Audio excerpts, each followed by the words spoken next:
there's something that I wanted to get about this. Daniel chapter 11.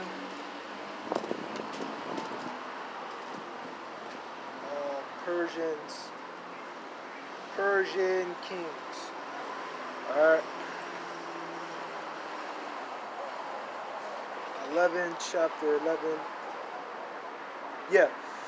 This is the book of Daniel chapter 11, verse 1. Also, I, in the first year of Darius the Mede, Daniel still served in the time of Darius the Mede, and then I believe he died not too long after. Even I stood to confirm and to strengthen him. And now will I show thee the truth. Behold, there shall stand up yet 3 kings in Persia.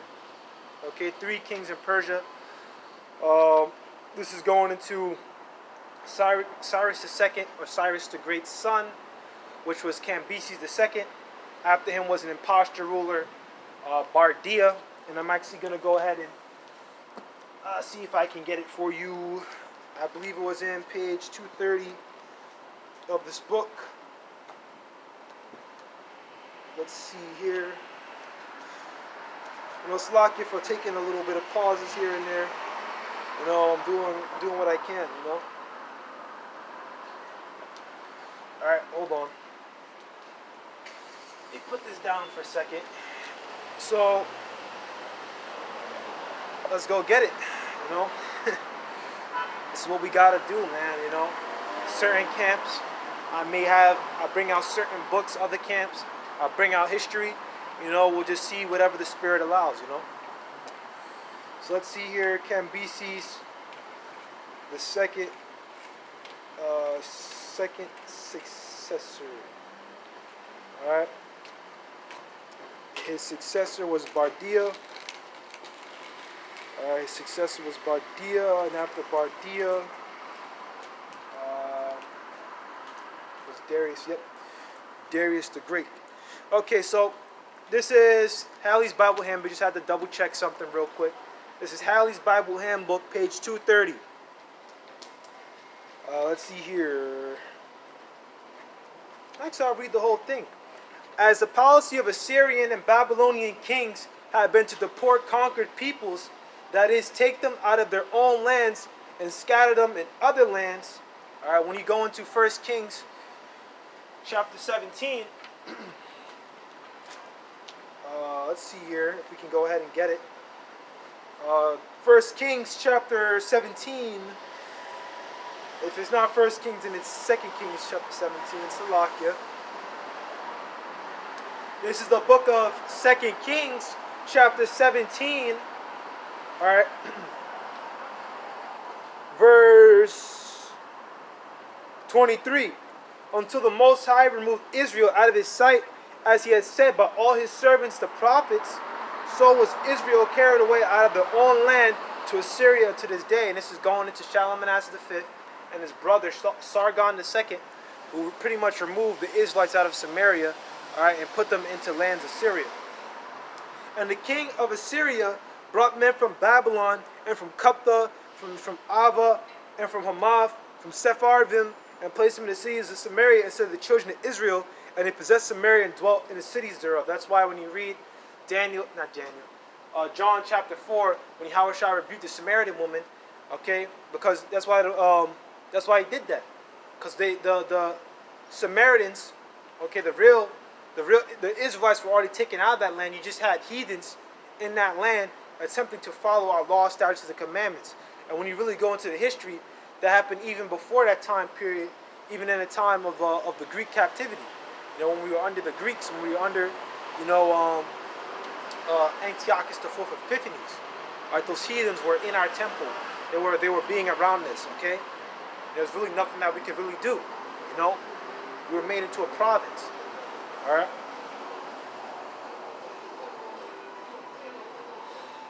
So yeah, Persian Empire, Halley's Bible Handbook, page 230.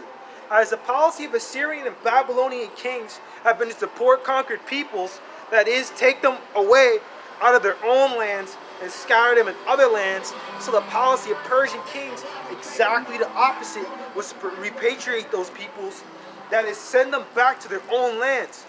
Alright? I believe, actually I don't believe, I know, the Persian captivity, they allowed us to go back and stay in our land. They allowed us to rebuild our temple. Uh, Persian kings were more humane than Assyrian and Babylonian kings. They were really intelligent. Even today, the Elamites are very intelligent people. These East Indians. Alright, this America, this country, this fucking beast. Alright, they claim to be so intelligent. That's why they're a deceiver. They claim to be one of the smartest nations on the planet Earth, right? But then why do they always have to outsource and get Chinese and get Japanese, okay, and get Indians and other people, the dark races, to come into their country and do their work for them? Okay, because America has piss poor math scores, piss poor English scores, all right, because this country is cursed. All right, everything about this country is cursed. All nations of the fucking planet Earth is cursed. Okay, when you really think about it.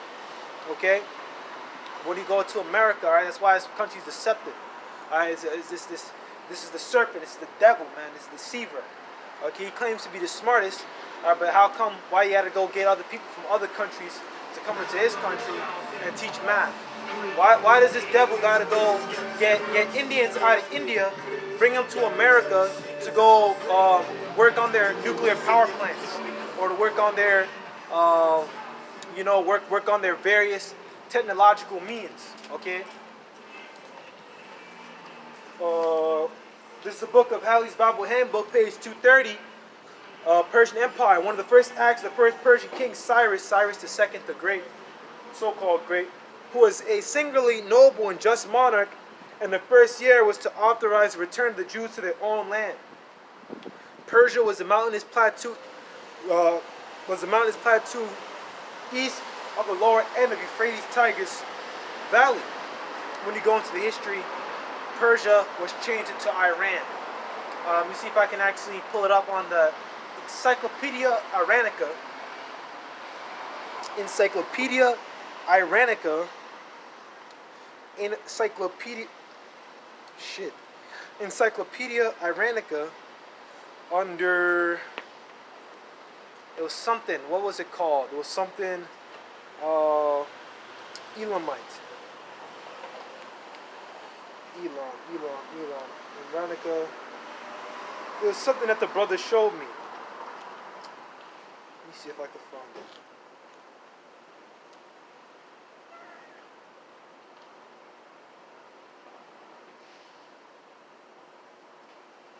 Well, since I found it, I'm just going to bring it out anyway. Elam, Encyclopedia Iranica, or www.iranica.online.org. Elam, ancient country compassing a large part of the Persian plateau at the end of the 3000 millennium BC, but reduced to the territory of Susiana in the Achaemenid period. The name Elam is derived from Greek Elam itself, borrowed from the Hebrew Elam. The Elamites called the country Hatamati, or Lord Country, which the Akkadians rendered Elamtu, and the Sumerians designated with the ideogram Nim, or highly elevated. Okay, they were called highly elevated because they were on those plateaus. There was something I was looking for. I can't find it. It was Encyclopedia Iranica, something with a C. Well, it is what it is. I can't find it. I'll ask the brother that got it for. If I remember it, I'll go ahead and ask him. You know, it is what it is, you know. Yep. So, this is the book of Halley. This is Halley's Bible Handbook, page 230. Persia was a mountainous plateau east of the lower end of the Euphrates Tigris Valley. The Persian Empire was vaster in extent than its predecessors had been, extending eastward to India and reaching westward to Greece. Okay, because they took over part of that region. Okay, when they took over Lydia. Its capitals were Persepolis and Susa. Its capital Persepolis and Susa. Its kings sometimes residing at Babylon. As a world empire, it lasted 200 years, 536 to 331 BC. And I believe around 331 BC is when Alexander came on the scene, which that's something that we're going to talk about later on. Okay, but there was something I was thinking of. Fuck. Yeah, they did take over Greece. Remember Persia, those Greco-Persian wars? they did take over parts of Greece. So they did push westward, not just Lydia. They also took over parts of Greece as well. You know, its kings were Cyrus, 531 to 529 BC, conquered Babylon in 536 BC, made Persia a world empire, permitted the Jews to return to their homeland, a fulfillment of Isaiah's prophecy, which we don't really got to go into. Cambyses the second, well, really he says Cambyses, but the son of Cyrus the second, the Great, was Cambyses the second. Right? They just put Cambyses. Remember, this book is quite old, so certain pieces of information may be in there, or they may leave certain things out because they just didn't know. But the information I found has been solid. He is thought to have been Artaxerxes, mentioned in Ezra chapter 4, verse 7, who stopped work in the temple. Maybe, maybe not. All right. After Cambyses II, his brother Bardia came up. I gotta look into that history, how Bardia came up. But when you go back into Daniel chapter 11, verse 2, now I'll show thee the truth. Behold, there shall stand up. You have 3 kings in Persia. Okay, not talking about Cyrus the Great, because Cyrus the Great was already around then. Okay, 3 kings in Persia. All right, which those 3 kings, we're talking about Cambyses II, who took over Egypt in 525 BC, and after that, Bardiah, who was one of his brothers, took the throne. I don't know how that situation happened. I gotta look into it. It's possible that they had him assassinated or something like that. I don't really know. Or Cyrus the Great just died and Bardiah took the throne. Okay, then after Bardiah came Darius the First, or Darius the Great. Okay, and Darius the Great, his child was Xerxes the First. Okay. Daniel chapter 11, verse 2. And the fourth shall be far richer than they all, and by his strength, through his riches, he shall stir up all the realms of Grecia. Okay, hold on. And by his strength, through his riches, he shall stir up all against the realm of Grecia. And when you look up into that movie 300, Persia was known for having mercenaries. I want to actually look that up and double check that. He would stir up all. So you got these various other nations and used them to attack Grecia. Persia mercenaries.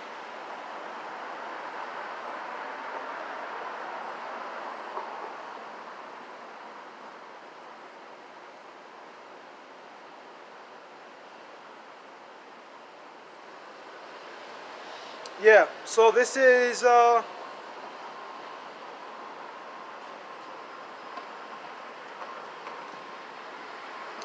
let's see here.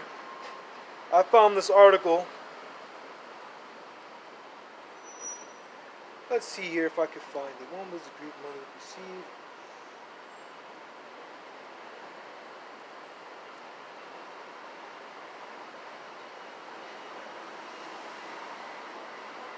Give me a second, Akia.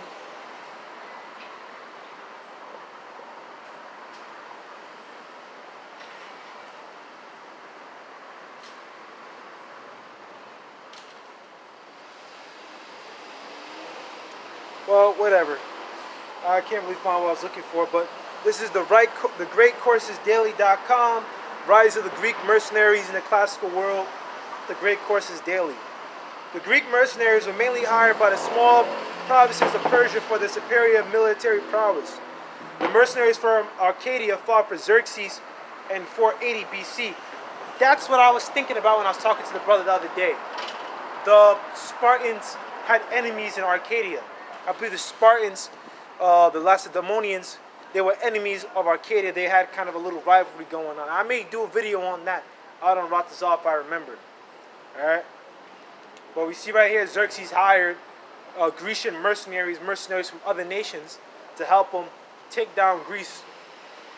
When you look into that movie 300, it actually shows you that. Alright? Xerxes had various mercs from other nations, various soldiers he would hire, foreign soldiers, to fight in his military. Where do you think this damn devil got that from? He got it from the Persians. The Persians, this damn deceiver, Esau Edom, the way they have these mercenaries and non-government military organizations that you have today, okay, they got that from ancient Persia, all right? The whole alliance system, everything. It's funny. I'm just going to ignore them, you know? Um, Over time, I was a little bit shook up from time to time when people stare at me, just fucking stares me up inside. But it just comes with experience. Just no need to always get loud and shit. I'll speak so that you can hear me, right? And I'll read loud and project, right? But there's no reason to get, explosive with every single person that walk by. I can do that all day, man. Just let them walk by, let them talk this shit. They want to stare, they can fucking stare. Yep. This is the book of Daniel, chapter 8. So we just went into that, by the way. The three kings, Cambyses II, Bardiah, then Darius the Great. And then after Darius the Great, I believe he was killed in battle. His son, Xerxes, took over. Now, I don't want to use 300 as a example, but in the movie 300, they say that Darius the Great died in the Battle of Marathon, and then Xerxes came up after him, and he took over and he started ruling. And of course, to get revenge, he of course attacked Grecia and wanted to destroy it. All right. But back into Daniel chapter 8. Look at this, man. This is a wow. Look at how much stuff I went into just on Persia alone. Daniel chapter 8, verse 4. And so they ran pushing westward, which went into Lydia, Greece later on, and northward, talking about Babylon, and southward, said no beast might stand before him, neither was there any that could deliver out of his hand, but he did according to his will and became great. Alright, so he did according to his will and he became great. Alright, they became very powerful in that movie 300. They talked about how the Persian Empire was so powerful that they shook the ground with their steps. Alright, and we're actually going to go into more stuff over on. More stuff over on that's going to go into the Persian power, okay? But when you see in 300, they had a lot of various animals with them, all right? But they didn't have elephants quite yet. That's going to come later, and we're actually going to mention that. All right, this is the book of Daniel, chapter 8, verse 5. And I was considering, behold, and he-goat came from the west on the face of the whole earth, and touched not the ground, and the goat had a notable horn between his eyes. Okay, when it's talking about the west, the whole earth, that means the known world at that time. All right, the western part of the known world at that time is talking about Greece, the land of Khitan, talking about Macedonia. Okay. Verse 5. Verse 5. And I was considering, behold, an he-goat came from the west, the Greeks, on the face of the whole earth. We're talking about those Edomites, all right? Not the real Japhetic Greeks, okay? Let's talk about these damn Edomites, all right? Which we're going to go into, okay? Came from west on the face of the whole earth, and touched not the ground, and the goat had a notable horn between his eyes. It's talking about Alexander the Great, Alexander the Freak's rulership, okay? Which really started with his father, Philip II. I believe it is Philip II, King Philip, okay? Who went on, he started to take over various Grecian tribes, various Grecian nations, and pretty much put them all together, all right, and became the first king of Greece. His son, Alexander I, became the first king of Grecia, all right.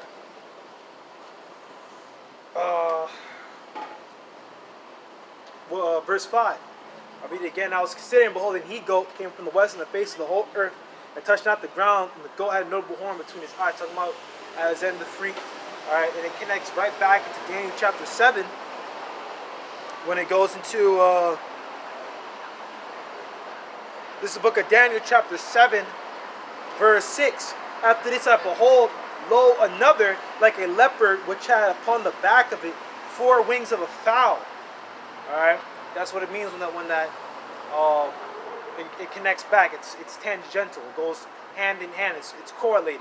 Alright, when you go into Daniel chapter 8 in verse 5, that he-goat that touched not the ground. It's the same leopard with wings, with the wings, 4 wings thereof of a fowl, talked about in Daniel chapter 7. We're going to get to those wings in a little bit. All right, let's go into the Alexander the Freak conquered the whole world in around, 12 years? 12 years it took him to conquer the known world, from Macedon all the way down to India, all the way from the west, that entire Asia Minor region, came all the way down to Elam, India, and that's where he stopped at. And when you look into his death, I'm actually going to go into his death too. It's very funny, you know. We're going to go into it. We'll see if we can find it here in this history book I got here, Halley's Bible Handbook. See what it says.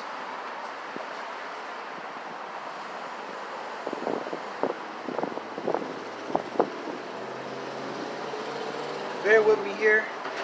You know, I kind of had certain things I wanted to go into, but most of it I kind of, just put together for the time period for just kind of going on off of it and, playing it by ear, just going through the spirit, Because I really didn't even plan to go on Daniel chapter 8 today. I really was just going to talk about brotherly love, certain scriptures on that, maybe make a video on that, maybe make a sit down on that.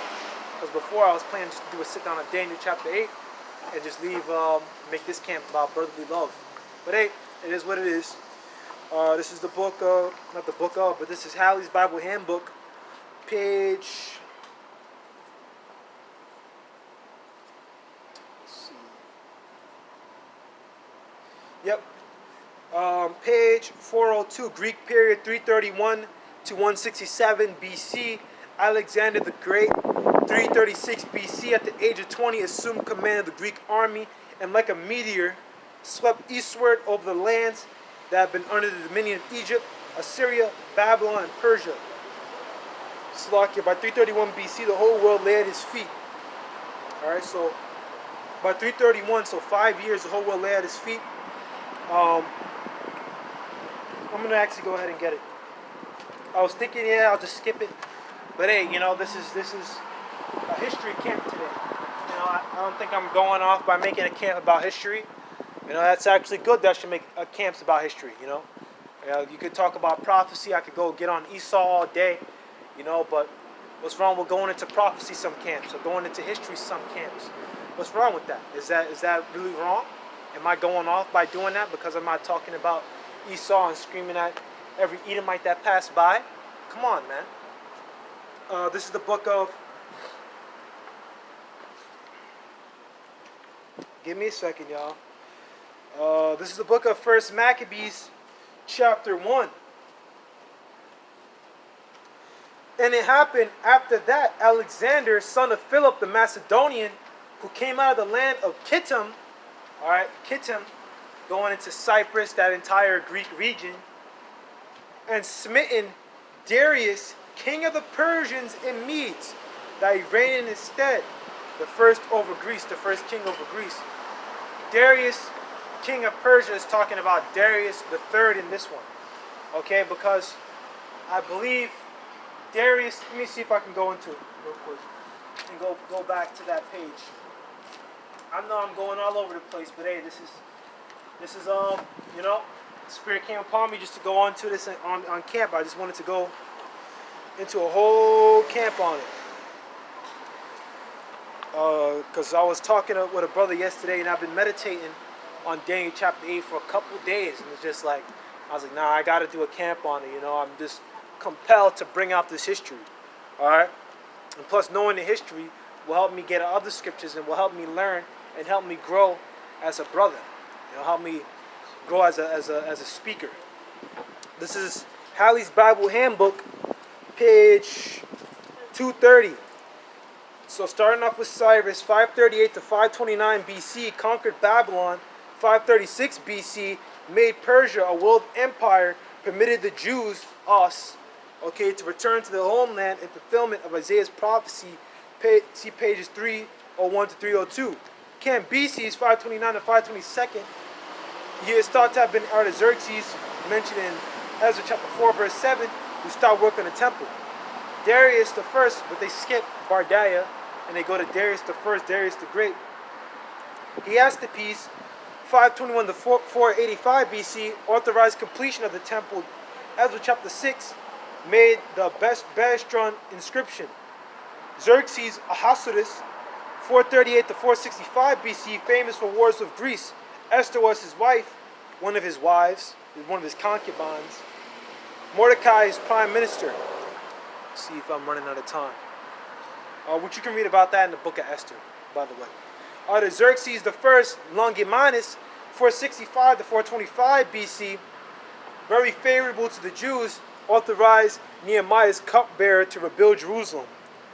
Xerxes II, 424, then Xerxes II, then Darius II, 423 to 405. After him came Artaxerxes II, or Memnon, 405 to 358. Then Artaxerxes III, and then after him was Arsus, and then after him was Darius the Great. Darius III, or Darius the Great, was defeated by Alexander. Right? Darius III was the son of Arsus. Let's double check that real quick.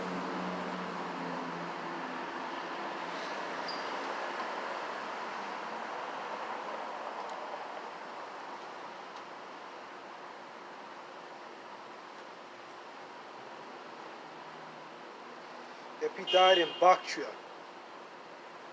when you go into it. So his father was Arsamenes, Arsus, same person. Okay, was a previous king.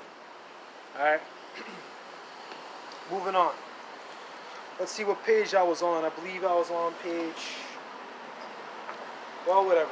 I'll go back to the table of contents. Go ahead and find what I was looking for and go right back into it.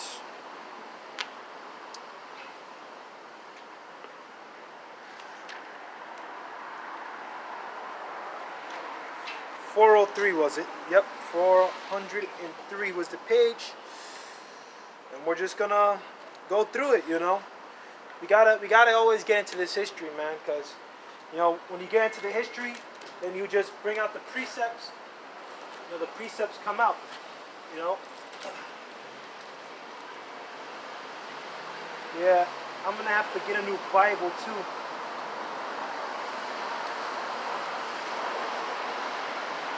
Yeah, I'm gonna have to get a new Bible too. It's kind of falling apart. But we were talking about, we went to page 430 in Halley's Bible Handbook. He was going into how Alexander was a Greek king, the first king over Greece, okay, and how the world was quiet before him. And even Halley's Bible Handbook brought that out. You know, this book by this guy, H.H. Halley, which is under Zondervan Publishing. It's a pretty good book. I recommend that you brothers go ahead and pick it up. You know, it's like $40. You know, pretty good investment. Book of First Maccabees, chapter 1, and it happened after that. Alexander, son of Philip the Macedonian, who came out of the land of Kittim, had smitten Darius, king of the Persians and Medes, that he reigned in his stead, the first over Greece, and made many wars and won many strongholds, and slew the kings of the earth. I believe it took him about 12 years to conquer the known world. He came from the west and went over east, took over Egypt. He took over Assyria, Babylon, all the way down to Persia and Elam. And then his reign stopped, and his kind of power stopped there. And went through the ends of the earth and took spoils of the nations, in so much that the earth was quiet before him, whereupon he was exalted and his heart was lifted up. All right, as what happened with the Babylonians, when you read in Daniel chapter 7, maybe verse 4 or 5, when it talks about the Babylonians, the lion being lifted up and a heart being given unto as a man, that represents the Babylonians got prideful. They started to really feel themselves. All right, and Alexander, the Greeks that came after the Persians, okay, because that's a couple hundred years of the Persian rulership. Then the Greeks had to have their time to rule. Okay, once again, going back to Zechariah chapter 1, verse 18 and 19, you know, it kind of goes into that, you know. So let's read it again. Halley's Bible Handbook, page 402. Alexander the Great, Alexander the Freak, 336 BC, at the age of 20, assumed command of the Greek army, and like a meteor swept eastward over the lands that had been under the dominion of Egypt, Assyria, Babylon, and Persia. So he's taking the lands that formerly belonged to Persia. All right. By 331, the whole world lay at his feet. On his invasion of Palestine, 332 BC, he showed great consideration to the Jews, spared Jerusalem, and offered immunities to the Jews to settle in Alexandria. He settled Greek cities all over the conquered domains, along with them Greek culture and the Greek language. After a brief reign, he died in 323 BC. Okay, so by 331, the whole world laid at his feet. We're going to go back into this again. Once we read a little bit more of Daniel chapter 8, we're going to come right back. Alright? Alright, wow. I'm surprised it's actually still going. I may have maybe 10 or 20 more minutes to go before it kind of closes out. So yeah, when he goes to how he spared Jerusalem, that's actually in the Josephus. The brothers at GMS on here went into it. But when Alexander the Great came down into Jerusalem, okay, and came down to the Israelites, and came to us, we pretty much showed him the prophecies in Daniel chapter 7. We pretty much told him about himself, how he was prophesied to rule, for him to be given power over the earth. Okay, and also Alexander the Great had a vision of the Most High, telling him, that it was his time to rule and not to touch his people. Okay, so he had great fear and admiration of our people. All right, when you go into the history, even in that movie Alexander the Great, when he talks about the dark races, talking about the Syrians and Babylonians, he talks about, he was taught, he was raised, which is kind of hypocritical, but he was raised being taught that they were inferior, how they had no discipline, which they didn't. When you go into Babylon, they just had sex anywhere. They were very,